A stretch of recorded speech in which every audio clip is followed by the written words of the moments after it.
오늘 말씀은 창세기 2장의 말씀으로 이름을 부르는 사랑이란 제목으로 말씀 나누기를 원합니다. 오늘 말씀을 위해서 아이들 이름을 부른 거예요.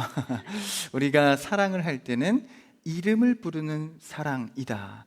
하나님께서 우리에게 이름을 부르시는 사랑이 어떤 의미를 갖는지 오늘 창세기 말씀을 통해서 살펴보기 원합니다. 5월은 가정의 달입니다. 우리가 매일 매달 가정 가운데 살아가지만 그래도 특별히 5월은 정하여서 좀 가정의 또 이 지체와 관계를 돌아보고 하나님 안에서 사랑을 회복할 수 있었으면 좋겠습니다. 이 가정에 대한 묵상을 하다가 문득 이 창세기 말씀을 떠올렸습니다. 우리가 가정 안에서 관계와 또 하나님 안에서 세워지는 건강한 가정이 되려면 모티브, 원형, 그리고 따라감이 필요합니다.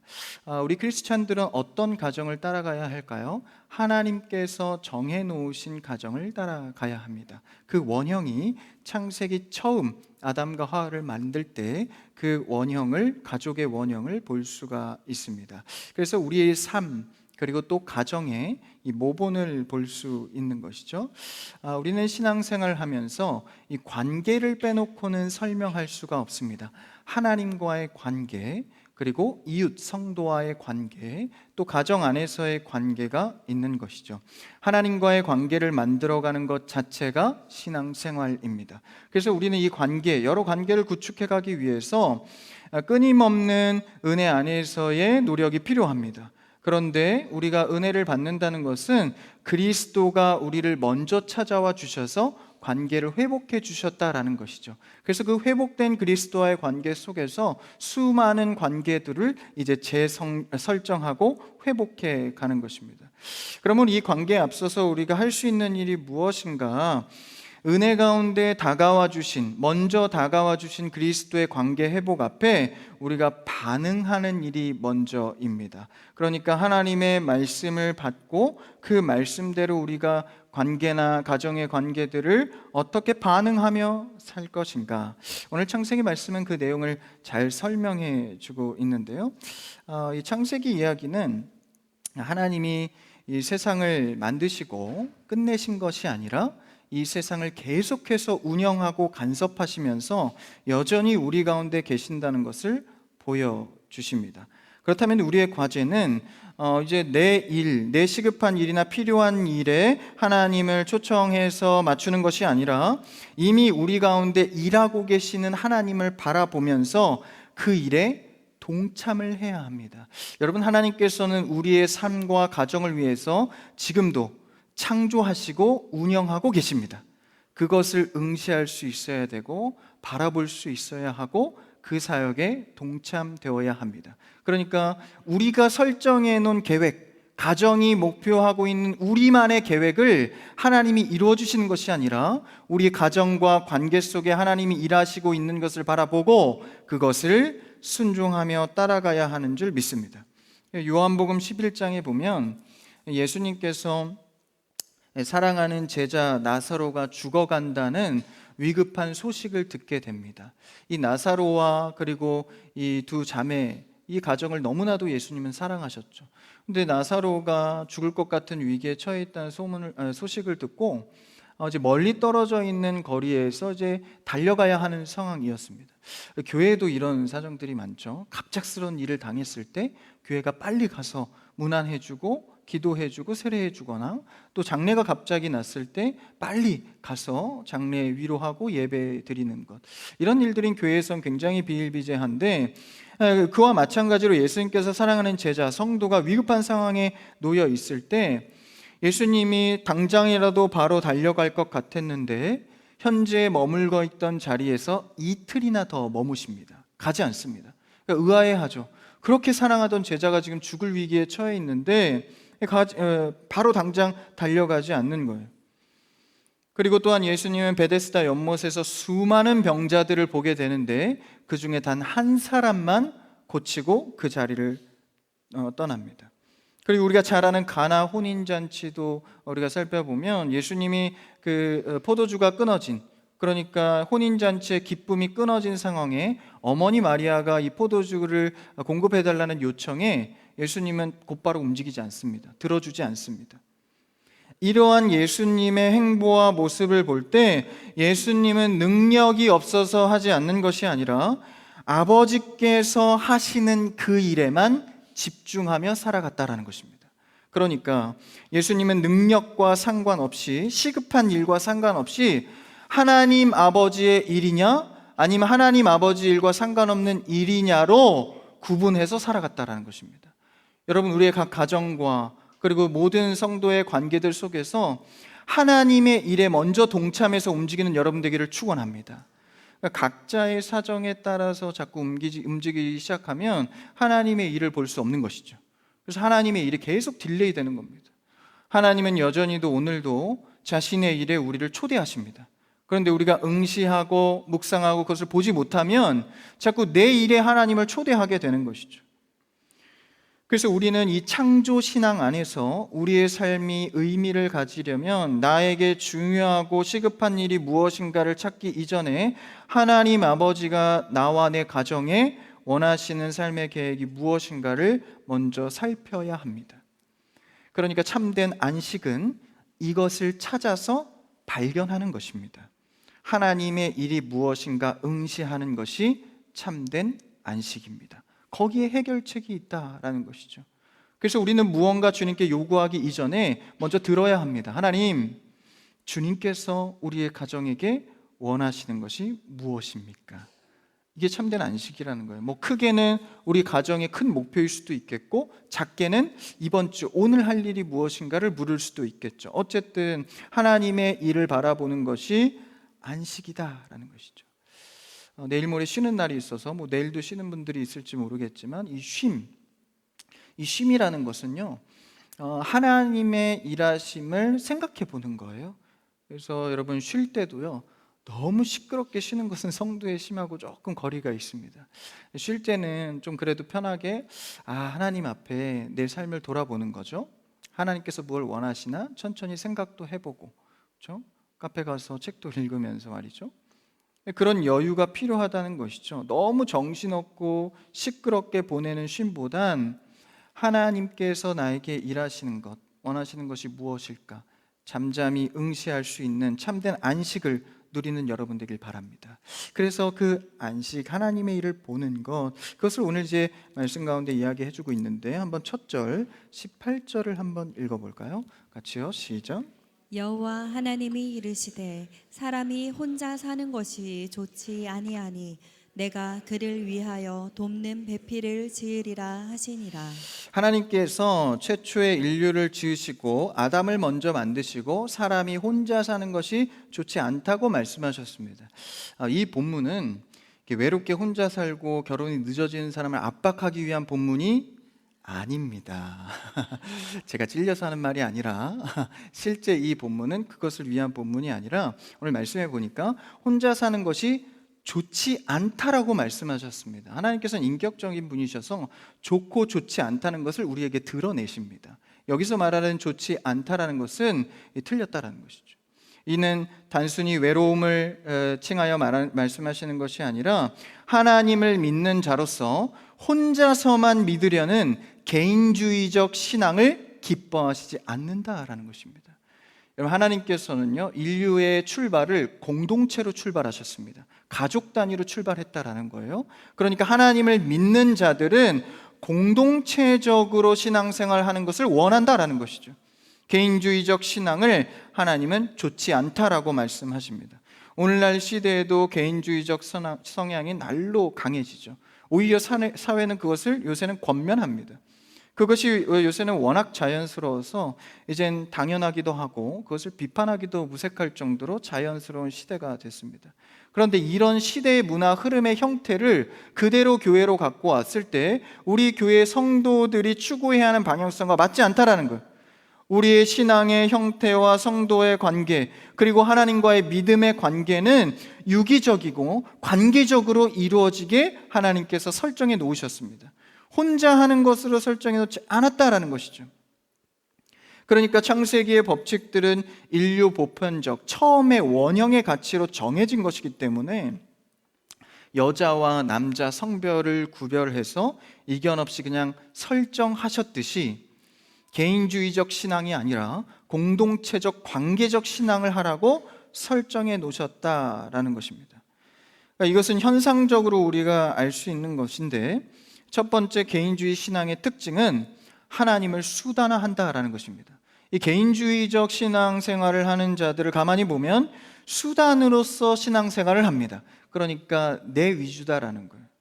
그러니까 일단 내가 잘 되기 위한 수단으로서 신앙생활을 한다라는 것이죠. 하나님의 능력을 이용하는 데 집중합니다. 그리고 하나님을 즐거워하지 못합니다. 두 번째 이 개인주의적 신앙의 특징은 공동체와의 느슨한 연대입니다. 그러니까 헌신은 부담스러워요. 근데 또 막상 헌신을 권해주지 않으면 또 서운해요. 이게 어떻게 하라는 거예요? 그래서 이제 권면해 주길 원하는데, 만약 이게 권면해 줬을 때는 또 막상 이게 또 하기는 부담스러운 거예요. 느슨한 연대입니다. 물어봐 주면은 이제 생각해 보겠다고 하죠. 근데 또 다시 이제 생각해 보겠다고 다시 찾아오면 또 이게 부담스러워합니다. 사역이 만만치가 않습니다. 그래서 이런 느슨한 연대, 개인주의적 신앙의 특징은요, 수단화와 느슨한 연대입니다. 그리고 또한 하나님을 잘 믿고 헌신적입니다. 그런데 개인주의적 신앙은 내가 부를 때 하나님 응답해 달라는 겁니다. 그러니까 내가 갈 테니 하나님이 거기 계시고 내가 필요할 때만 가겠다라는 거예요. 오시는 건 부담스럽고 싫다는 거예요. 개인주의적 신앙입니다. 내가 원하는 곳, 내가 원하는 시간, 내가 원하는 사람, 내가 원하는 타이밍에 하나님이 있기를 원한다라는 것이죠. 만약 내가 원하는 타이밍에만 맞춰 하나님을 원하고 있다면 이미 우리는 개인주의적 신앙에 빠져 있는 상태입니다. 문제는 믿음이 없다는 것이 아니라 하나님이 좋아하시지 않는다라는 것입니다. 그렇다면 하나님이 좋아하시는 것은 함께 하는 것, 공동체 안에서 관계성을 맺고 주 안에서 그 관계를 세워가는 것, 함께 신앙생활하는 것을 하나님이 좋아하신다라는 것이죠. 여러분, 우리 크리스찬 교회의 신앙생활은 하나님이 좋아하는 신앙생활을 하는 여러분 되기를 축원합니다. 하나님이 원하시는 선함과 하나님이 원하시는 비전은 함께함입니다.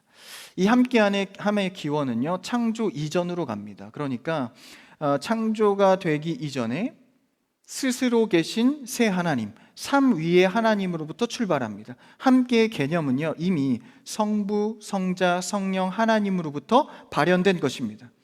그런데 그 새 위격의 하나님께서 자신의 형상대로 우리를 만드셨대요. 그러니까 우리를 창조할 때부터 이미 그분의 공동체적인 형상으로 만들어졌다라는 것이죠. 그러니까 우리가 혼자서는 하나님의 원형의 하나님의 형상을 회복할 수 없다는 거예요. 하나님의 형상을 회복하기 위해선 공동체성으로만 회복할 수 있습니다. 그래서 서로 사랑하라, 원수를 사랑하라, 관계성으로 예수님은 늘 가르치고 있는 것이죠. 여러분, 우리는 삼위일체의 공동체성을 따라 하나님의 형상을 공동체성으로 회복해가는 여러분 되기를 바랍니다. 나 혼자 그냥 은혜 받고 나 혼자 회복돼서 좋은 건 하나님의 형상을 회복하는 게 아니다라는 거예요. 내가 은혜 받았다면 이제 공동체로 뻗어 나가야 한다라는 것이죠. 그래서 내 옆에 타인이 있어야만 비로소 하나님의 형상이 완성됩니다. 그래서 교회에는 성도들과 그것을 연습하고 또 가정에서는 가정, 자녀, 부부와 그것을 연습하게 됩니다. 그랬을 때 그 관계성에서 비로소 하나님의 형상을 완성해 가게 되는 것이죠. 그래서 여러분, 혼자는 하나님의 형상을 완성할 수 없는 거예요. 옆 사람과 고백해 볼까요? 당신이 있어야 하나님의 형상이 완성됩니다. 고백합시다. 좀 길어요. 다시요. 당신이 있어야 하나님의 형상이 완성됩니다. 아주 중요한 고백이에요. 그래서 창조는 개인의 성취가 아니라 공동체 전체에 하나님의 형상을 드러내는 것입니다. 하나님께서 우리에게 일하신다라는 것은 공동체성의 회복을 말하는 것이죠. 신앙의 관계성, 공동체성이 그래서 중요한 것입니다. 그러므로 우리가 서로가 서로를 대할 때 함부로 대해서는 안 됩니다. 가정도 마찬가지입니다. 가까울수록 좀 더 못하는 경우가 있어요. 편하게 함부로 대하게 되고. 근데 그러면 안 된다는 거예요. 왜냐하면 우리 하나님의 형상을 공동체성으로 회복해야 하기 때문에. 그래서 관계에 대해서 늘 신중해야 합니다. 내 성격은 원래 그렇다는 말로 뭉개버리시면 안 돼요. 원래가 어디 있습니까? 우리의 진짜 원래는 하나님의 형상입니다. 그래서 그것을 회복해야 한다라는 것이죠.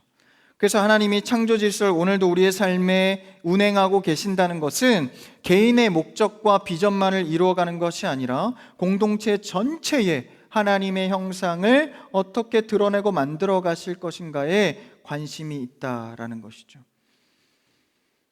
그러니까 우리가 신앙생활하는 목적은 내 자신이 잘되고 잘 나가는 것에 있지 않습니다. 관계의 방식 속에, 관계의 성공 속에 있다라는 것이죠.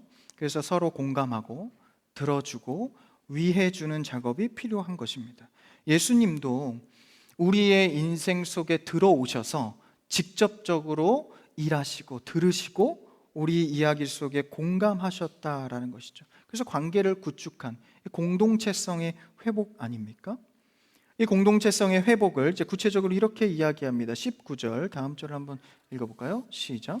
여호와 하나님이 흙으로 각종 들짐승과 공중의 각종 새를 지으시고 아담이 무엇이라고 부르나 보시려고 그것들을 그에게로 이끌어 가시니 아담이 각 생물을 부르는 것이 곧 그 이름이 되었더라. 이 공동체성을 회복해가는 그리고 세워가는 과정은요, 아담에게 하나님께서 생물들의 이름을 짓게 합니다. 그러니까 그 아담이 이름을 짓게 해주니까 부르는 대로 하나님께서 그 이름을 그대로 주셨습니다. 그래서 이름을 부른다는 것은 단순히 그 대상을 명명하는 것이 아니라 그 사람 자체로 받아준다라는 것입니다. 그러니까 하나님의 관점으로 그 대상을 바라보고 그 안에 담긴 가치를 그대로 인정해 준다라는 것이죠. 그래서 아담이 이름을 부른 대로 하나님이 그대로 이름을 인정해 줍니다. 여러분, 우리는 사람을 대할 때 여러 가지 편견으로 이름을 부릅니다. 자신이 갖고 있는 이미지, 자신이 갖고 있는 외모를 기준으로 평가하며 부르죠. 그런데 우리가 이렇게 부르는 이름은 하나님이 원하시는 부름이 아닙니다. 그냥 그 모습 그대로를 불러주는 것이죠. 그래서 그 사람에 대한 평가를 여기저기 듣거나 그런 소문을 들었다 해도 그거 다 내려놓고 그냥 그 사람을 내가 대한 그대로 대해주는 겁니다. 그게 오늘 말씀의 공동체성을 회복하는 이름을 부르는 일입니다. 여러분, 우리 주변의 성도들, 이웃들, 가족들을 모습 그대로를 인정하며 부르는 여러분 되기를 바랍니다. 옆 사람의 이름을 한번 불러보세요. 옆 사람 한번 쳐다보시고 이름을 불러보십시오. 시작. 누구누구 권사님, 의사님. 보세요. 벌써 이름도 모르잖아요. 불러야 되는데 그럼 오늘 말씀 적용해서 그냥 부른 대로 되게 한다니까 그냥 아무거나 부르세요. 그냥 사랑하는 권사님, 은혜로운 권사님 이렇게 부르면 그대로 됩니다. 이름을 부른다는 것은 단순한 명명이 아닙니다. 사람을 외모나 형편으로 판단하지 않고 하나님이 부여하신 가치 그대로 받아들인다는 고백입니다. 우리는 꽤나 괜찮아야 이름을 부릅니다. 꽤나 괜찮아야 관심을 갖습니다. 그런데 그대로 인정하기란 쉽지 않다라는 것이죠. 그래서 우리는 가족이나 성도의 관계 속에서요, 내가 만들어 놓은 카테고리 안에 집어넣으시면 안 됩니다. 이거는 이런 사람, 저거는 이거저거라고 하면 안 되죠. 저분은 저런 사람, 이분은 이런 사람, 그런 카테고리로 가두면 안 된다라는 거예요. 자녀들도 그럴 때가 많죠. 자녀의 어릴 때 특징을 보니까 넌 참 착한 아이야. 그래서 계속 착한 아이, 착한 아이. 안 착한데 계속 착한, 그럼 뭐에 걸리죠? 착한 아이 컴플렉스에 걸립니다. 그래서 이 착한 아이가 안 되면 불안해하는 거예요. 그러니까 여러분, 어떤 한 카테고리로 아이들을 명명하지 마세요. 아이들은 커가면서 자꾸 바뀌잖아요. 근데 어른들도 마찬가지입니다. 이런 면모가 있으면 저런 면모도 있는 것이죠. 저럴 때가 있으면 이럴 때도 있는 겁니다. 그대로를 받아들여야 한다라는 것이죠. 네이밍, 이름을 부른다라는 것은 하나님이 주신 그 모습 그대로를 내가 받아들인다라는 것입니다. 여러분, 우리는 개선된 자, 좀 도덕적으로 좋은 사람, 괜찮은 사람만 이름을 부르기 마련입니다. 그러나 우리의 관점을 내려놓고 하나님이 어떻게 바라보고 계신가, 너가 부른 대로 인정해 주겠다라는 거예요. 그러니까 지금의 모습이 끝이 아닙니다. 하나님의 손길에 의해서 변화될 과정을 생각한다면 함부로 판단할 수 없는 것이죠. 믿고 기다려주며 그대로 받아낼 수 있어야 합니다. 이 실천이 어려운 것이 우리가 하나님의 은혜가 없을 때는요, 내가 좋아하는 사람만 골라서 만났습니다. 교회 안에서도 그런 경우 많죠. 아직 은혜가 덜하면 이제 내가 편한 사람들만 자꾸 찾게 됩니다. 새 가족이 좀 어렵고 불편한 사람들은 좀 멀리하게 되고 인사만 한 것으로 만족하고. 그런데 하나님의 공동체성은 거기 있지 않다라는 거예요. 우리는 하나님의 공동체성 안에서 내 주변에 있는 성도들, 내 가까이 있는 가정들, 하나님께서 보내시고 붙이셨다는 사실을 믿어야 합니다. 왜냐하면 오늘 말씀해 보니까 19절과 또 22절에는요 계속 이렇게 말해요. 이끌어 오셨다. 22절에도 그 여자를 이끌어 오셨다라고 말합니다. 그러니까 하나님이 아담에게 생물을 이끌어 오셨고 여자를 아담에게로 이끌어 오셨습니다. 그러니까 우리 주변 사람들, 배우자, 자녀, 성도들은 내가 선택한 것 같지만 사실 창조의 시각에서 보면 하나님이 의도적으로 이끌어 놓은 사람이다라는 것이죠. 여러분, 우리의 주변에 책임을 맡은 여러 이웃과 성도들 가정은요, 하나님이 의도적으로 우리에게 이끌어 오신 사람들입니다. 그럼 왜 그 사람들 나에게 붙였을까? 간단합니다. 하나님이 나를 신뢰했기 때문입니다. 그 관계에 대해서 너가 그것을 감당할 수 있도록 신뢰함으로 너에게 붙였다라는 것이죠. 그래서 하나님의 신뢰가 담겨있는 우리의 주변의 이 관계들을 여러분 인정하고 받아들이셔야 됩니다. 이 관점에서 참 받아들이기가 쉽지 않죠. 때로는 사람이 힘들게 하고 관계가 어렵고 미치도록 지긋지긋하게 나를 괴롭힐 때도 있습니다. 그런데 우리의 관점은요, 사람을 내 마음대로 교체하는 것이 아니라 하나님이 나를 바꾸셔서 그 사람을 감당하게 하신다라는 것이죠. 그래서 그 관점을 바꿔서 이름을 새롭게 부르게 되는 거예요. 처음에는 참 미운 사람, 참 못난 사람 이렇게 고백하지만 사랑할 만한 사람으로 이름을 바꿔주신다라는 거예요. 예수님은 죄인과 세리라 불렀던 이들을 형제와 자매로 다시 부르십니다. 세상에 저주받았다고 취급받던 혈루병의 여인을 예수님은 딸아라고 부르십니다. 바울은 에베소 사람들에게 그들이 단순히 도시에 사는 자가 아니라 그리스도 안에 있는 자들이다 라고 이름을 바꿔줍니다. 하나님은 아브람을 아브라함이라 바꿔주고 야곱을 이스라엘로 바꿔줍니다. 시몬은 베드로라 이름을 바꿔주는 것이죠. 그래서 하나님 안에서 내가 보지 못한 관점을, 그냥 하나님이 나에게 붙여주신 신뢰를 갖고 순종해 나아가면 보지 못한 관점을 열어주셔서 이름을 바꾸어 주시고 마음을 바꾸어 주시고 그를 바꾸어 주신다라는 것이죠. 사역자의 고충이 있습니다. 티를 못 내는 거예요. 그래서 좀 솔직하게 좀 저녁 예배니까 저도 왜 사역하면서 힘들지 않겠습니까? 좀 편하고 그래도 마음이 놓이는 사람이 있는 반면에 조금 위험한데 말 안 듣고 고집을 부리는 성도 앞에 서면 저도 힘들죠. 기억하십시오. 티는 안 냅니다. 그러니까 안심하십시오. 근데 그런 고집 세신 분이 은사까지 있으면 참 쉽지 않습니다. 그래서 저도 처음에 사역하면서 그런 사람, 그런 교우들을 맞이하면서 이제 훈련이 덜 돼 있으니까 좀 너무 힘든 거예요. 왜 이렇게 좀 교회 말을 안 들을까? 이 목사님 말에 왜 순종을 안 할까? 그리고 왜 자꾸 따르게 하지? 마음이 힘들잖아요. 그래서 기도하는 거예요. 하나님, 적어도 제 사역 주변에선 이 사람을 옮겨주세요. 이렇게 기도했어요. 제 기도 무섭죠? 그래서 하나님 너무 힘들어요. 이 사람만 없으면 사역할 만 하겠습니다. 이렇게 기도하는 거예요. 그런데 시간이 가도 한 달, 두 달이 가도 사라지지 않는 거예요. 오히려 더 가까이 와. 그래서 계속해서 같이 사역하고 힘들어만 가는 거예요. 그런데 시간이 지나고 그분을 계속 경험하면서 결국은 제가 감당하게 됐습니다. 그분을. 그러고 나서 하나님이 어떻게 하시냐? 그 뒤에 옮기셨습니다. 그러니까 하나님의 응답은요, 사람을 바꾸는 게 아니라 저를 감당하게 하셔서 그를 안아주게 한다라는 것이죠. 그러니까 하나님, 이 사람이 없으면 사역할 만한 하겠습니다, 이런 제 부끄러운 고백을 하나님은 감당을 네가 해야 사역을 할 수 있다로 바꿔주셨습니다. 그래서 그런 사람들이 생겨날 때는 치워주세요 이런 그 고백이 아니라 하나님 감당하게 해주세요. 이번에도 감당하게 해주세요. 오해하지 마세요. 요새는 그런 기도가 없습니다. 네, 평안해요. 대단한 큰 일을 잡고 사역하면서 우리가 하나님 믿으면서 하는 것보다 내게 주어진 사람들을 하나하나 감당해 가는 일이 하나님 앞에 공동체성을 회복하는 가장 큰 사역이다라는 것이죠. 내게 주어진 사람을 감당해 가는 것. 그래서 제가 신념처럼 항상 하는 말이 있습니다. 주변의 성도를 대하다 보면 서로 마음 상하거나 힘들 때가 있잖아요. 그럼 저는 늘 이렇게 권면해요. 이 성도가 내일 나가더라도 오늘 최선을 다해서 충성하십시오. 그래서 우리의 마음에는 오늘 나에게 맡겨준 영혼이 있다면 하나님 안에서 최선을 다한 겁니다.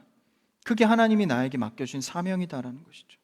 사랑하는 성도 여러분, 이상적인 공동체를 꿈꾸기보다 현실의 관계 앞에 한 사람 한 사람을 감당해가는 여러분 되길 바랍니다. 하나님께서 여러분에게 이끌어 오셨습니다. 마음에 들지 않는 사람을 제거하거나 피하려 하지 마시고, 하나님이 나를 신뢰하셔서 보내준 사람이구나, 내가 감당해 나아가자. 하나님은 그 고백의 가치를 인정해 준다라는 거예요. 왜냐하면 이것이 창조 질서의 첫 공동체의 원형이기 때문입니다. 그래서 모든 성도가 이 아름다운 그 자체를 그대로 받아내는 아름다운 이름 부르기 사역에 동참하셔야 됩니다. 그 자체로 이름을 불러주고 받아내는 것. 그래서 여러분, 이 자녀들이나 이 성도 관계 중에서 편견 없이 이름을 부르시길 바랍니다. 오늘 제가 이제 어린이 주일이라 교육부서에서 여러 행사를 했는데, 제가 이제 또 교육부 아이들의 관심이 많아서 또 가서 이렇게 다 구경을 했어요. 이게 잘하나. 그래서 이 초등부 계단으로 이렇게 올라가서 가는 길에 우리 조성은 집사님 두 딸이 있는데 제가 굉장히 이렇게 이뻐해요. 이제 예한이 주한인데, 예한이 주한이가 내려오는 길에 저와 마주쳤어요. 그래서 예한아 주한아 안녕 반가워 이랬으니까 제 이름을 어떻게 아세요? 이렇게 얘기하는 거예요. 그래서 왜 몰라, 알지, 우리가 하루 이틀 봤니? 어리둥절해 하면서 가는 거예요. 근데 그 표정을 보니까 물어보진 않았습니다. 되게 좋아하더라고요. 물어보진 마세요. 근데 제 느낌상 좋아하더라고요. 그냥 저는 예한이 주한이가 편견 없이 너무 이뻐 보여요. 그래서 그냥 이름을 사랑의 마음으로 불러주었는데 좋아하더라고요. 묻지 마세요. 가서 물어보세요. 좋아했어요. 눈빛을 보니까. 그러니까 우리가 편견 없이 사람을 대한다는 것은 내가 하나님 안에서 나에게 맡겨준 영혼이라고 생각할 때 그 이름 부르기가 회복됩니다. 자녀들도 상대적으로 사회적으로 평가 기준적으로 그를 바라보는 것이 아니라 하나님께서 나에게 보내주신 자녀라고 인정하면서 바라볼 때 편견 없이 그를 불러줄 수 있는 것이죠. 내 힘으로는 사람을 교체하거나 바꾸려는 시도를 합니다. 그러나 그 마음들을 내려놓고 그 안에 숨겨진 하나님의 가치를 발견하여 이름을 불러주는 여러분 되기를 바랍니다. 예수님이 죄인을 편견 없이 친구라 부르시고 연약한 시몬을 베드로, 반석이라 부르셨듯이 오늘도 우리는 우리 주변에 만나는 모든 관계에 있어서 하나님의 형상을 바라볼 수 있는 이름을 불러줘야 합니다. 그래서 여러분, 오늘 예배드리고 나가시면서 이름을 부르실 때 앞에 편견 없이 수식을 붙이세요. 사랑이 많으신 누구누구 권사님, 우리 교회 비타민 누구누구 집사님, 이렇게 지어서 이렇게 부르세요. 그냥 부르면 부르는 대로 될 줄 믿습니다. 그래서 하나님 안에서 우리가 이 선한 이름 부르기 운동을 해야 합니다. 이름을 부르는 사랑, 그것을 실천할 때 하나님 안에서 깨어졌던 관계가 회복되고 창조 질서의 원형이 회복되는 가정과 교회 공동체 될 줄 믿습니다.